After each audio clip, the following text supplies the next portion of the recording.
Good morning. Story time. It's a long time ago. Dylan, my favorite employee and fishing partner, we were going to go do some fly fishing for northern pike up in northern Arizona. It was ice out. It's a good time. The fish are hungry. So we drove up to the lake, got there quite late at night, and found there was still snow and ice on the lake. So we camped, had a freezing cold evening, and we got up the next morning and decided we'd try to break through the ice to the open water. And so we got into our float tubes, our little personal inner tubes, and started breaking through the ice. And Madison, Dylan's dog, was running around the shore freaking out because she couldn't be with us and barking. And so we were out a ways, and she finally started to venture out on the ice, and she broke through the ice. And I looked over and she's clinging tenaciously for her life. And so I turn around and I start, kicking and kicking and kicking to get back to her, breaking ice, and I'm getting closer and closer. I'm like, hang on, Madison, I'll get you. And I can just see she's beginning to slip. And as I get within a few feet of her, all of a sudden I feel something, my flipper hit something. And I realize she's actually standing in only about 2 feet of water. She's perfectly fine. She's just holding herself up.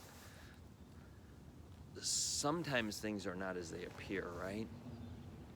It's only after we take some deliberate time to stop and consider, to look at the situation, the circumstance objectively, fairly, honestly. We kind of see in the media now how they clip videos to present a narrative. And when we actually go back and look at the setting and the situation, we see that maybe it was a little bit different than was first presented. That's a tragic thing, to try to shape a narrative to fit your agenda. The reason I say this is, once again, going back to James, everyone should be quick to listen, slow to speak, and slow to become angry. If we just took time, not only just, I would say, be slow to speak, but also slow to come to a conclusion, maybe, right?